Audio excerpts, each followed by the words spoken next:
kemajuan bangsa itu pintunya 5, kuncinya 5. Kalau 5 ini terpenuhi, insya Allah bangsa akan maju.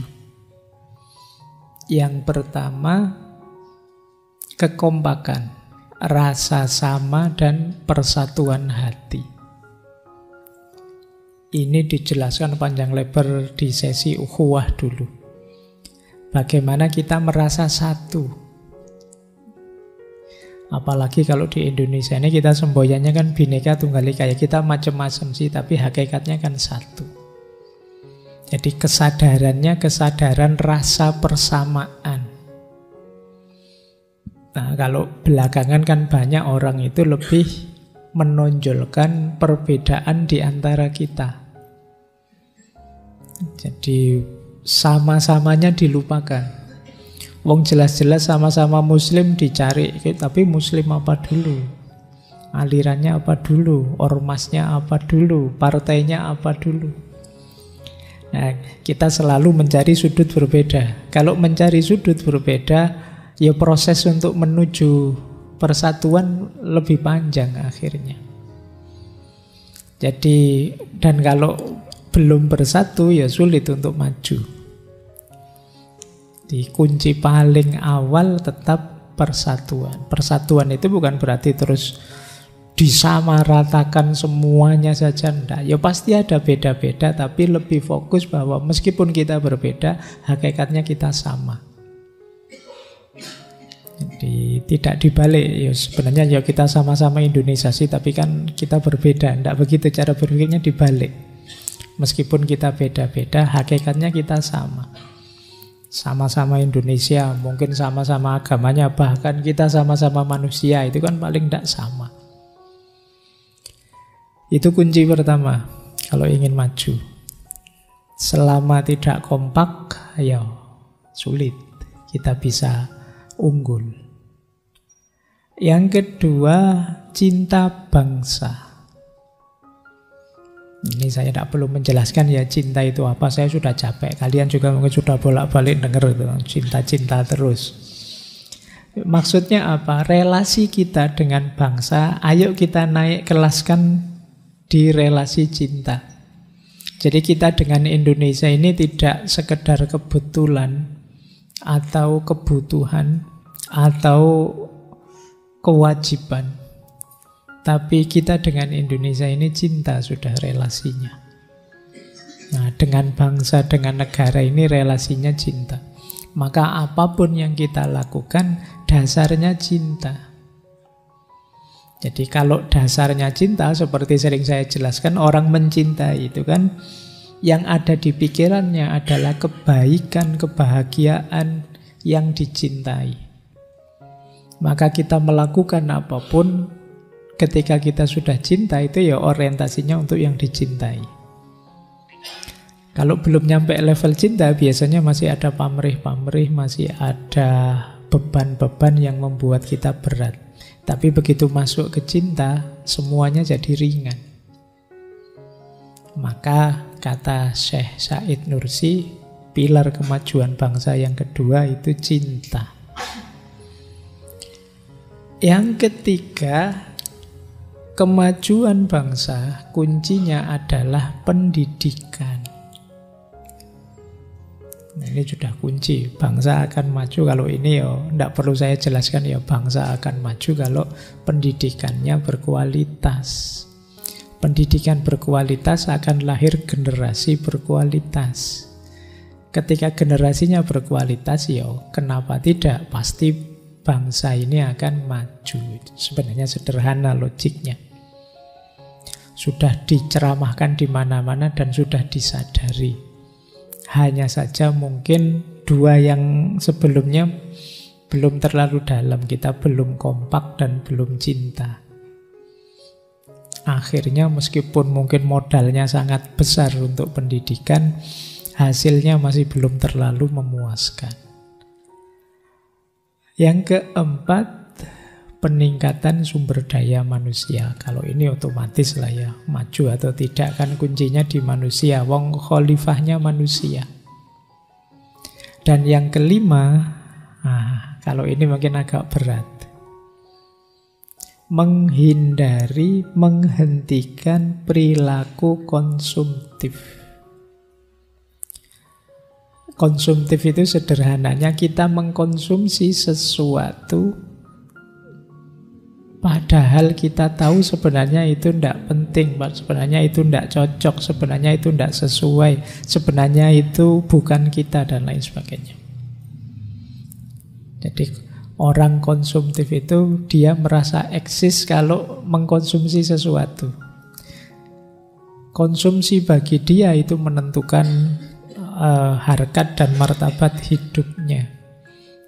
Semakin banyak mengkonsumsi, semakin dia merasa eksis. Akhirnya banyak hal yang dikonsumsi yang sebenarnya itu tidak penting atau malah merusak atau tidak sesuai, tidak relevan. Dulu pernah kita belajar minimalisme. Yang itu kan mengkritik habis-habisan gaya hidup konsumtif. Nah, logika tirakat itu lawannya gaya hidup konsumtif ini. Coba kalian cek ya.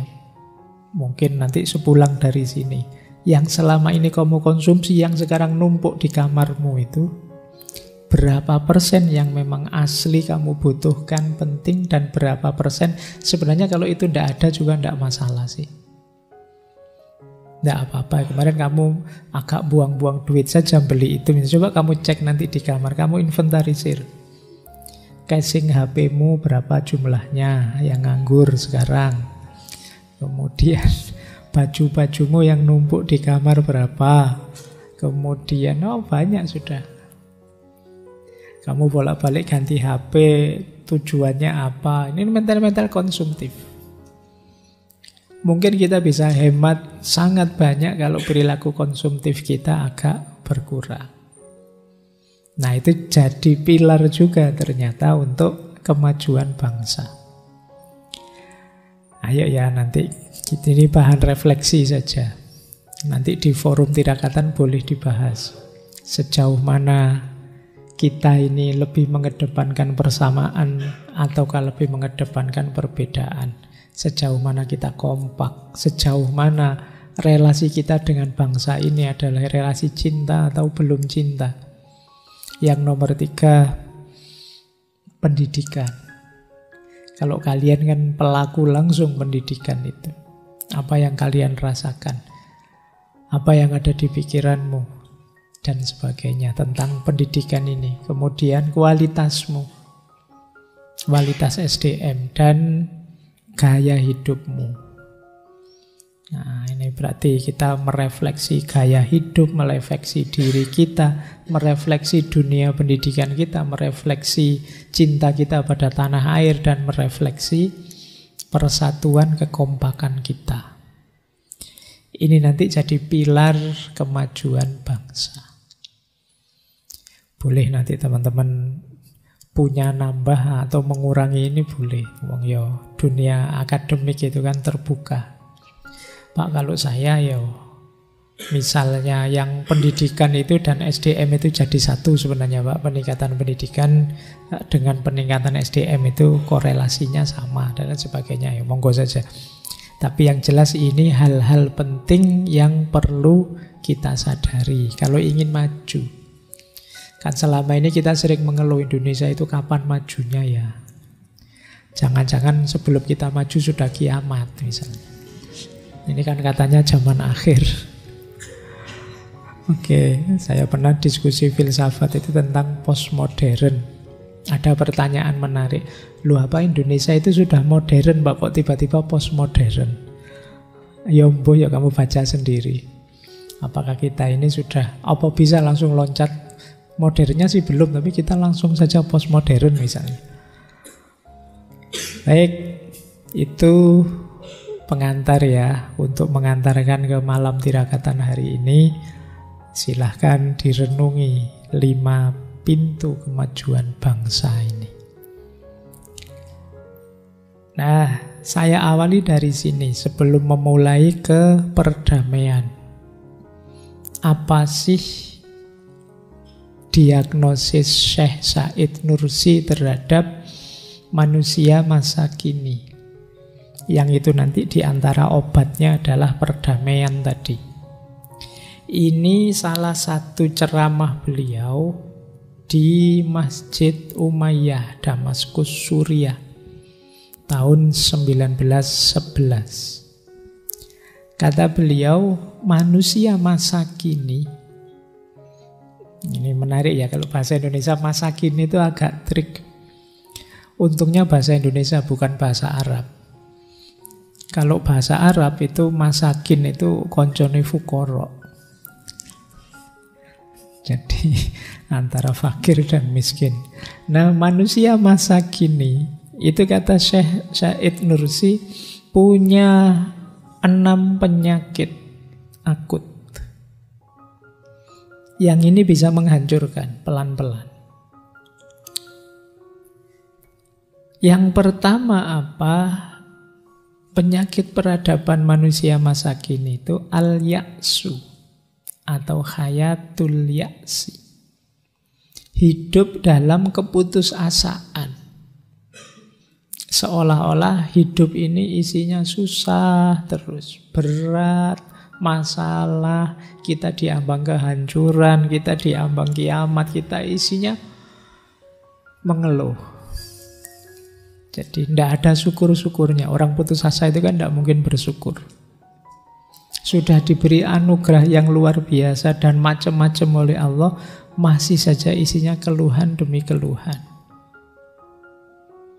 Nah itu hayatul ya'si. Yang mahasiswa mengeluhkan masa depannya. Yang kuliah mikir kapan lulus. Yang sudah lulus mikir kerja apa besok. Yang sudah kerja mengeluh, alah gajinya kok cuma sekian. Nanti, ya kan? Yang masih jomblo mengeluh kapan dapat istri. Yang dapat istri mengeluh, aduh dapat istri kok kayak gini. Nah, ya. Nanti yang sudah mapan, sudah sukses, malah mikir, mbok coba kemarin saya begini ya, coba kemarin saya begitu ya, akhirnya menyesal juga. Yang tua juga begitu sudah umur usianya tambah 60-70 mulai, aduh saya sudah tidak berguna ini, saya sudah tidak berarti ini dan seterusnya. Lu kapan senengmu? Jadi ada banyak anugerah dari Allah, kamu lupakan, fokusmu hanya pada yang jelek-jelek, hanya pada yang susah-susah saja. Orang yang putus asa, orang yang pesimis perspektifnya, ya memang sulit untuk memajukan peradaban. Jadi dia inginnya ditolong terus. Dia merasa sebagai korban, dia merasa sebagai orang malang. Orang yang merasa orang malang, saya khawatirnya anak Malang nggak terima. Orang malang itu orang yang nasibnya jelek. Jadi itu hayatul ya'si. Jadi kalau mindsetmu mindset putus asa, ya hidup ini berat rasanya. Tidak mungkin kita bisa memajukan peradaban.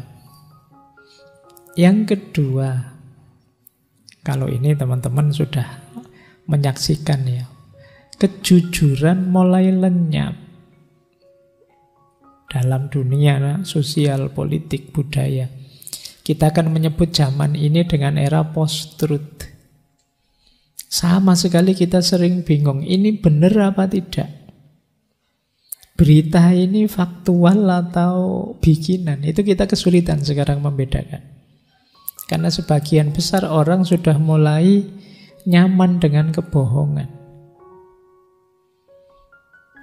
Dan kalau hidup di zaman yang seperti ini, ya memang sulit kita maju. Wong antara fakta dan hoax nyampur jadi satu. Kita tidak punya pijakan kebenaran, kita tidak punya titik tolak kebenaran, karena kebenaran sampai ke kita dalam wajah kebohongan. Jadi hilangnya kejujuran, itu juga berat. Ini penyakit hari ini sudah. Bahkan nanti di bidang tertentu rasanya bohong itu ya biasa saja sih, kalau tidak begitu ya sulit. Nah, ini kedua. Yang ketiga, ini hari ini kita mulai merasakan menjelang tahun depan. Hubbul adawah, senang permusuhan. Jadi senang cari musuh. Rasanya kita tidak eksis kalau tidak ada musuhnya. Itu hubbul adawah.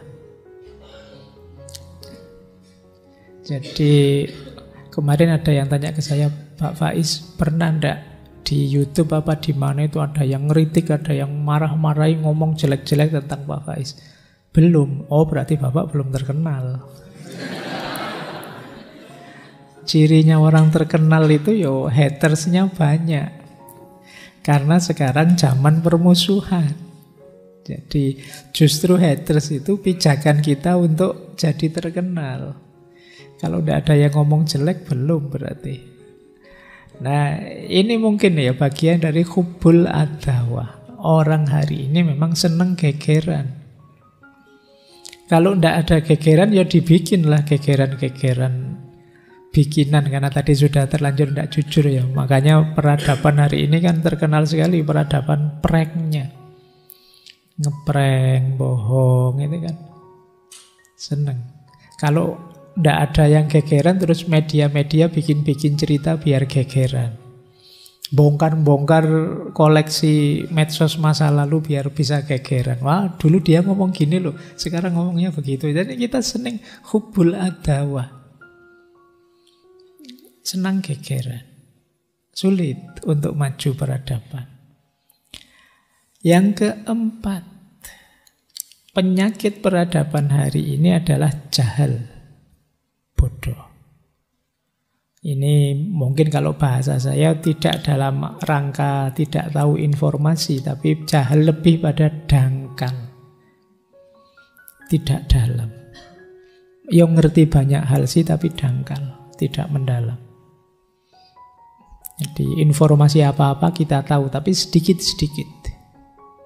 Dan kita tidak fokus serta tidak dalam. Ini kadang-kadang lebih bahaya. Itu juga sebenarnya termasuk jahal. Kemudian despotisme. Ini hubungannya sama tiran, sewenang-wenang, ingin menang-menangan. Setiap orang ingin menjajah yang lain. Bahwa akulah yang paling benar, akulah yang paling unggul, akulah yang paling menang. Ini mental despotik. Logika despotik ketemu cinta permusuhan, sementara orangnya bodoh dan tidak jujur.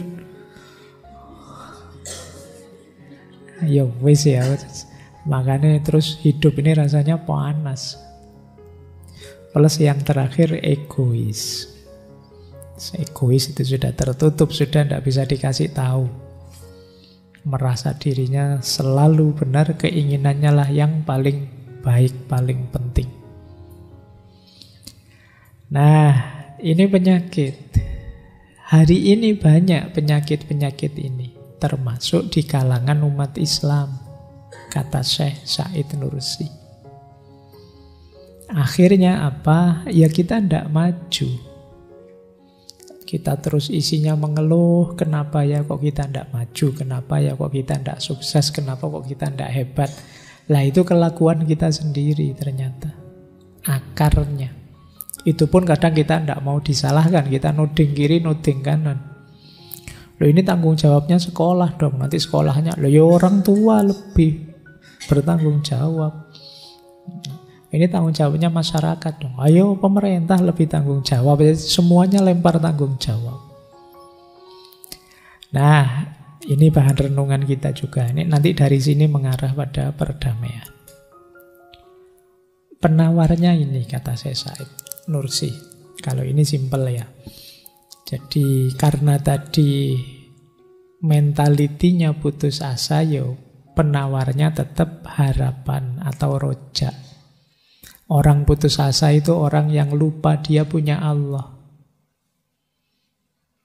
Jadi masih ada Allah, tidak usah khawatir. Apa sih yang tidak mungkin kalau Allah menghendaki? Iya, secara kalkulasi rasional mungkin berat, kita bisa maju, kita bisa hebat. Tapi kita masih punya Allah kok. Mari melakukan apapun yang membuat Allah ridho, berkenan, dan menurunkan pertolongannya sehingga yang semula rasanya tidak mungkin bisa mungkin. Jangan putus asa dalam hal apapun. Jadi teman-teman pokoknya diingat-ingat ya, kalau sedang rasanya kok pesimis banget, moodnya jatuh rendah sekali, rasanya hidupnya berat sekali, jangan lupa kita punya Allah. Apa sih yang tidak mungkin kalau di belakang kita senantiasa ada Allah. Baik, yang kedua, solidaritas dan kebersamaan. Ini penting, kita manusia banyak kurangnya, banyak lemahnya. Maka punya teman, rasa solidar dan kebersamaan itu diantara solusi untuk mengatasi banyak masalah kita. Ya jangan dipanggul sendiri, jangan dianggap masalahmu sendiri, masalah-masalah besar itu. Ayo dikerjakan bareng-bareng. Tidak mungkinlah kita sendiri-sendiri menyelesaikannya. Yang ketiga, jujur. Ayo latihanlah kita jujur ya. Hari ini kejujuran tambah lama tambah mahal. Kita sering kebingungan membaca situasi karena banyak informasi yang tidak jujur. Mungkin banyak momen orang sudah terlanjur gegeran, orang sudah terlanjur musuhan, terlanjur defisit, mungkin perkelahian, konflik. Ternyata konflik perkelahian itu lahir dari salah informasi atau misinformasi atau disinformasi. Hanya karena yang memberi informasi tidak jujur. Kita terlanjur membenci orang, kita terlanjur memaki orang. Ternyata datanya yang salah. Akarnya ternyata ketidakjujuran. Maka penting yuk kita mulai mentradisikan jujur. Kalau memang belum tahu, bilang tidak tahu. Kalau tahu sedikit-sedikit, yuk bilang sejauh yang saya tahu sedikit-sedikit dan lain sebagainya. Ini lebih aman. Kemudian cinta kasih, oke ya, otomatis lah. Perlu dasar kebersamaan yang paling indah itu ketika cintanya sudah muncul. Kalau sekedar paksaan atau sekedar dorongan kewajiban saja, ya mungkin kebersamaan bisa lahir tapi kurang mengakar, rasanya tidak nikmat. Tapi kalau dasarnya cinta, kebersamaan itu rasanya nikmat dan indah.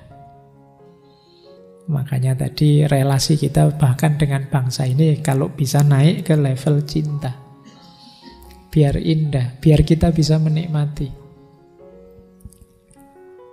Kemudian kerjasama para pemimpin dan musyawarah. Jadi kalau nanti kalian jadi pemimpin harus terbuka untuk kerjasama. Dan juga siap bermusyawarah, wong kita manusia ini tidak tahu segalanya. Ada banyak hal yang kita tidak tahu. Mungkin orang lain tahu. Sehingga ayolah bermusyawarah. Yang tadi informasi sepotong-sepotong, kedangkalan dan lain sebagainya, ya kuncinya tetap musyawarah.